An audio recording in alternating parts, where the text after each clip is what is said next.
What up, what up, what up, what up? Welcome back to the channel, guys. Literally, it's been a week since I filmed a video, and I am terribly sorry. Like I said in the last video, or the video before that, that I would be bringing you way more content, and I'm failing. I'm absolutely failing. Now, today's subject. Today's subject is LS swaps aren't as easy as everybody thinks they are. This is why. Okay, so I was looking back on some of my old videos, and I literally was contemplating the LS swap way back in March, and it is November now. So LS swaps do not go as fast as everybody says they do, mainly because gathering parts, unless you're a baller, unless you got mad balling skills, takes some time. So let me recap. I got the BMW like early February. By April, I decided I was going to do the LS swap. So we have the 5.3 that was in the garage. I decided to refreshen the 5.3, so I go through it, and that literally carries me through June-ish, early to mid-June. I find a transmission in July, or late July. My wife bought me the CX Racing swap kit in July as well. Let's see, I got an engine harness in August. What else? I got the headers in September.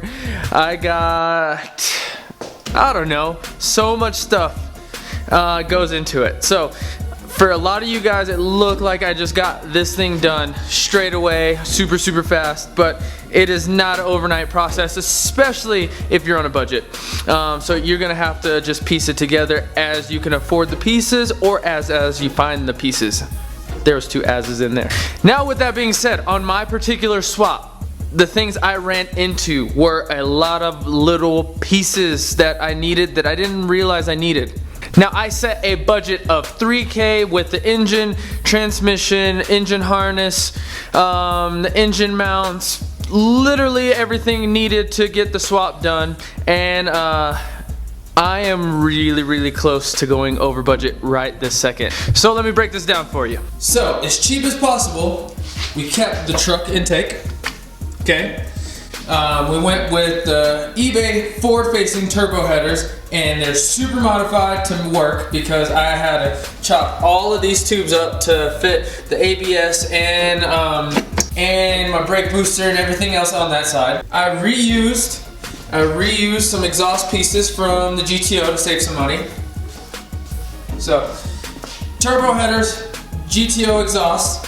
We totally don't care about hood fitment right now because I will be cutting out the hood to fit the alternator and the intake once I get the actual intake tubing routed. I went with a cheaper transmission than the T36, which I got for $200. I have a video on that. I did do a power steering delete, so not recommended. Number one, not recommended. I probably will be adding power steering, and I would probably be coming up right on my budget as soon as I do that. Now, I added a clutch, fairly budget friendly clutch, but it's a good clutch that'll handle the power for a twin turbo 300Z because this car has a Z32 transmission in it. I did add a swap harness from BP Automotive, which is a very easy swap harness to go ahead and wire in. We added the eBay cooling fan. There's a bunch of stuff in here to stay within budget. But if to do it again and to do it properly, which is nothing is improper with cars. It's whether you want to modify or not. If you want a direct bolt-in, you buy the swap kit, you do the long tube headers, you go with the T56 transmission that is super expensive.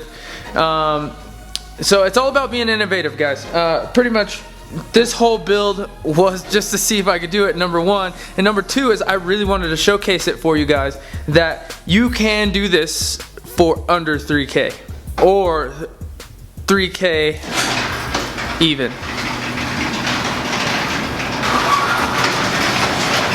Damn, look at that. Ooh, look at that. Look at that. Ooh, model chick right there. Model chick. Oh. Look at it. Do you like that entrance? Did you get all of that? Yeah. Hi, YouTube. Oh yeah, I always look at that camera. Okay, I'm slow. So, just so you guys know, this swap is not very easy. It's not easy. Not. So you've been here how much watching me work on this car? A lot. Yeah. If it's not one thing, it's another. So, yeah, it's been a little bit. Yeah, so it's been a bit of a process. A lot of people don't understand that when you try to save money on stuff and you start fabricating things, you end up running into problems. So with the headers and all that stuff, making them work, I had to order a bunch of little tubes and pieces to weld and fabricate to fit properly for this car. Yeah. And she's been #1 support. So, what else do you have to do? I don't have much to do. I just have to mount the bumper, which is 8 bolts. Did it stop filming? No, I'm just kidding. Oh. I just have to mount the bumper. It's right over there. But it's just 8 bolts. And then, let's see, I have the tune scheduled for, not this week, next week on Wednesday. So JNS has got me covered. Let's see. So literally, other than mounting the bumper, I just have to mount the ECU inside the car. My original plan for the ECU is not working because you don't want to ground it out. So I have to get a mounting plate for it, or make a mounting plate for it. Other than that, it's ready for hardcore skids. No, but for real, make heels hurt. Go switch them. Uh-oh, the YouTube guys gonna get psyched and they're gonna want to see you wrench. They want to see you wrench like this. Show them. Get a little selfie action. Wait, it has to be legit. Where's? The tools are over there. Okay, let's see. This is gonna be the screen grab, I swear. What do I grab? Just grab it. With no battery in it. Oh, that's hilarious. Yeah, she's not a mechanic, but she... Wait, I thought you were taking a photo. Oh, you want me to take a photo? Okay, we're gonna take a photo. Sorry guys, this had taken a dramatic turn for the worst. Okay, back to the subject, guys. If you guys want a cheaper end build, you could do one of the truck motors just like I've done, and it'll be really reliable for you, and it'll make plenty of power to move these light cars. Moral of the story, they're not as cheap as you think unless you do some fabrication and some custom work. Alright guys, I will be having some driving videos coming soon. I know I've been taking forever. I've just been having a lot of work. I've been working on this a ton, trying to have it dialed, and yes, my wife over here is witness. I've spent many hours in here, a whole lot less bike riding over the last couple weeks, and yes, I am so ready to go and rip this around and drive it on a regular basis. So we got the tune ready. It's coming soon. I can't wait to show you guys. And if you guys are doing this swap, don't give up. It's a lot of work, but it'll be so worth it in the end. Thanks guys for watching. Peace.